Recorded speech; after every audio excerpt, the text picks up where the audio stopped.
Why the M21 kept breaking, while the M22 lived. In our previous video, we exposed the myths of rarity and how to spot a fake M22 by looking at the casing and shafts. But today, we stop looking at the outside. We are going deep inside, where the brutal physics takes place. Have you ever wondered, why does the M21, sharing the exact same aluminum case and ratios, explode at the starting line behind a 454, while the M22 Rock Crusher survives 24 hours at Daytona? The answer isn't luck. It is a geometric death sentence involving a 45-degree helix angle, a legal loophole designed for taxis, and a 5-cent nickel used to save the transmission's life.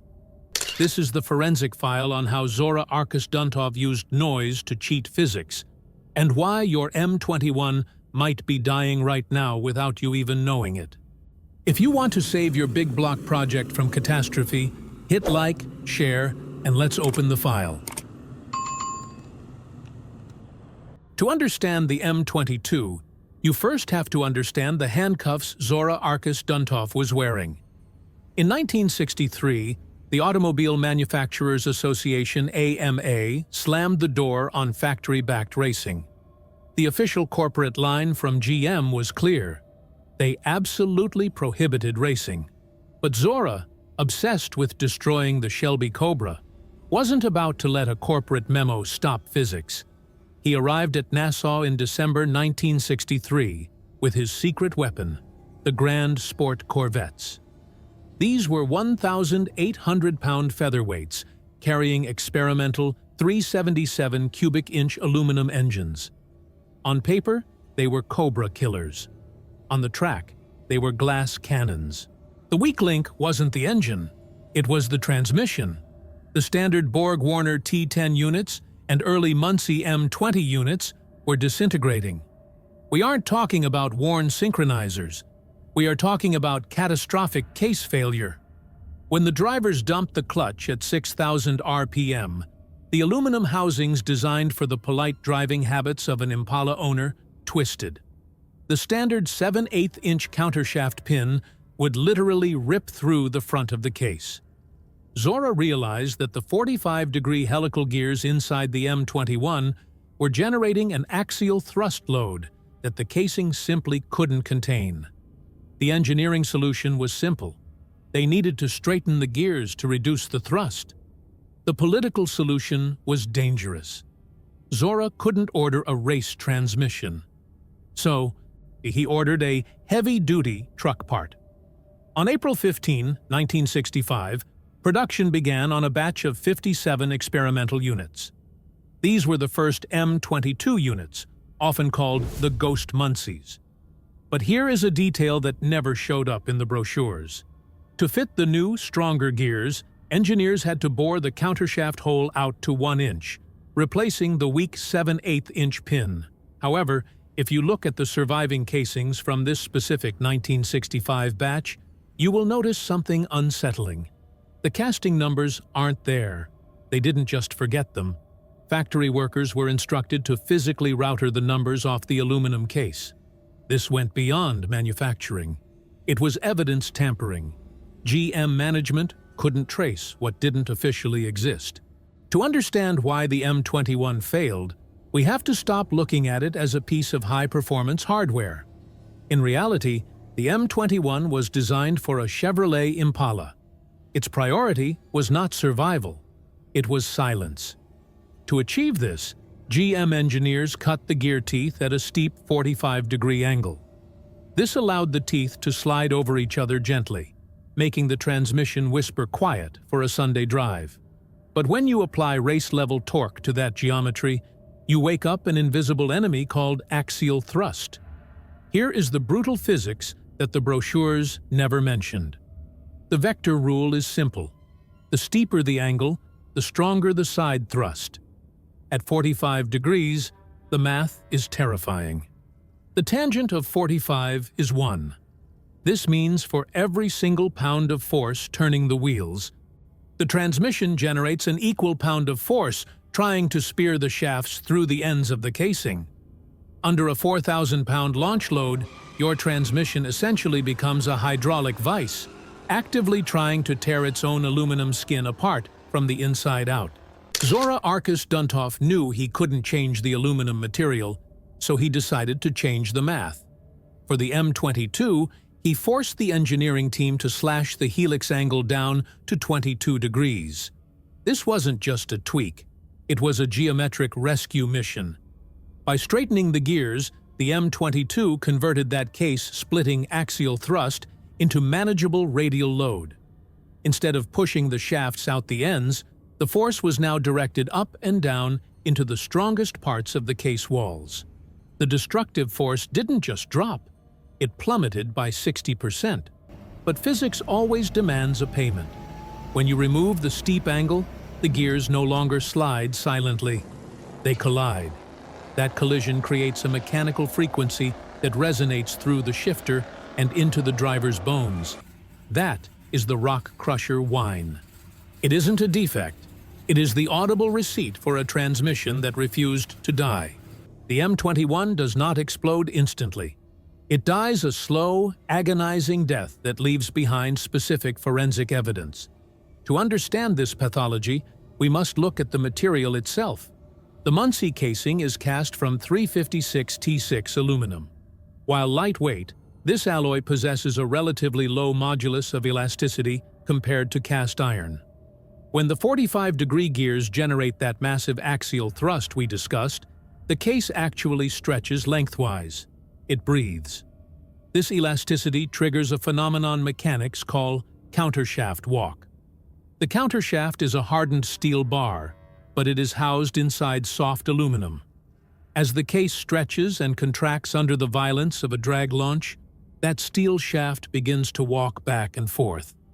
It acts like a hammer inside the bore. Over time, the perfectly round hole is pounded into an oval. Once ovalization occurs, the shafts are no longer parallel. The gear teeth begin to ride on their tips rather than their faces, creating a ticking time bomb. For the forensic mechanic, there are warning signs long before the explosion. The first is what old-timers call weeping oil.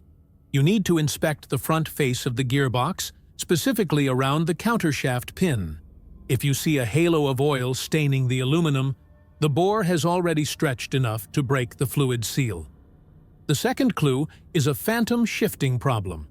If your transmission shifts perfectly on the street, but locks you out of third gear at 6,000 RPM, stop blaming your clutch. The case is likely twisting so violently under load that the synchronizer geometry is physically misaligning. But the most damning piece of evidence comes from a desperate piece of shop lore known as the nickel trick. When the countershaft bore became so wallowed out that the pin threatened to slide out and destroy the clutch, street racers didn't buy a new case. They didn't have the money.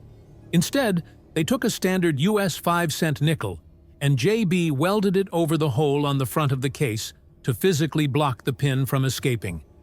If you are hunting for a vintage Muncie at a swap meet and you see a coin glued to the front of the casing, walk away. That is not a good luck charm. It is a tombstone for a dead transmission. To truly understand the desperation behind the M22, we have to look at the competition. Across town, Ford and Chrysler were building engines just as powerful as the 427 Chevy. Yet, you never hear about a Rock Crusher version of the Ford toploader or the Chrysler A833. They didn't need one. While GM was fighting a war against geometry, Ford simply won the war with brute force. The difference comes down to a single element on the periodic table: iron. The Ford toploader is cast from heavy, ugly gray iron.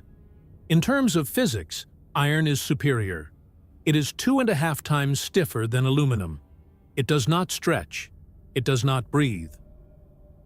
When a 428 Cobra jet hits a toploader with 500 foot-pounds of torque, the iron case acts like a bank vault. It simply refuses to move. The gears stay aligned. The shafts stay parallel. The transmission survives because the casing is invincible. So the obvious question is, why didn't GM just cast the Muncie out of iron and solve the problem instantly? Because Zora Arkus Duntov was not building a dragster. He was building a sports car. Zora was obsessed with the Corvette's perfect 50-50 weight distribution. The Ford toploader is a heavyweight, tipping the scales near 100 pounds. To Zora, hanging a 100-pound iron anchor over the front axle of a Corvette was a crime against handling. He demanded aluminum. This forced GM into a corner. They were stuck with a weak material, so they had to compensate with superior intelligence. That is the true definition of the M22 Rock Crusher. It is not a monument to strength. It is a monument to compromise. Ford used muscle to withstand the load. GM used geometry to dodge it. The M22 exists solely because Zora refused to let the Corvette get fat. The M22 worked on the track, but it created a massive liability in the showroom. General Motors had strict corporate standards for NVH, which stands for noise, vibration, and harshness. A transmission that sounded like a coffee grinder full of gravel would trigger thousands of warranty claims from confused customers who thought their new Corvette was broken.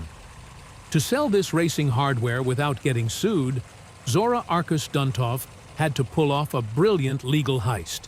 He didn't list the M22 as a performance upgrade.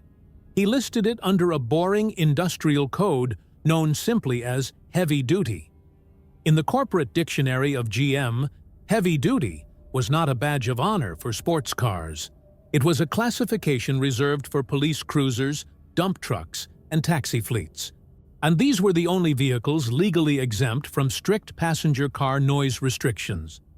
By categorizing the M22 alongside garbage trucks, Zora utilized a bureaucratic loophole to bypass the noise police entirely. But he needed one final safeguard to stop the average driver from ticking that box by mistake. He installed a customer filter directly into the order form. In many high-performance packages, ticking the box for the M22 triggered a mandatory delete option. If you wanted the Rock Crusher, you often had to sacrifice the radio and the heater. GM effectively told the customer that if they wanted to win races, they would have to be cold and bored on the drive home. It ensured that the only people buying this transmission were the ones who considered the whine of straight-cut gears to be the only music they needed. If your Muncie survived the drag strips of the 1960s, it faces a silent assassin in 2026, modern GL5 gear oil. Ironically, this upgrade is actually a chemical weapon. Designed for high-friction differentials, GL5 is loaded with sulfur and phosphorus additives. While great for steel, these chemicals violently attack yellow metals. When heated, the sulfur bonds with the copper in your brass synchronizer rings, creating a soft compound. Every shift isn't lubricating.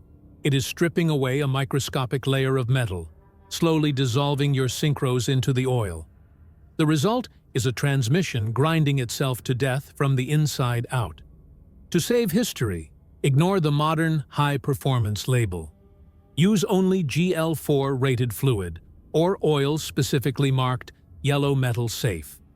Sometimes, the most advanced technology is the worst enemy of vintage engineering. The M21 failed because it attempted to compromise, prioritizing silence on a violent machine. The M22 became a legend because it accepted the brutal truth of mechanics. Durability requires sacrifice. That signature Rock Crusher whine is not a design defect. It is the audible frequency of axial thrust being neutralized, the mechanical scream of gears refusing to be torn apart by their own torque. For those who understand, it is the greatest symphony General Motors ever wrote. If you are building a big block today, do not let the M21's silence fool you. Check your casing, check your oil, and learn to love the noise. If this forensic file saved your next project, hit like, share this with your fellow builders, and tell us in the comments, what is the most catastrophic transmission failure you have ever witnessed? Let's close the case.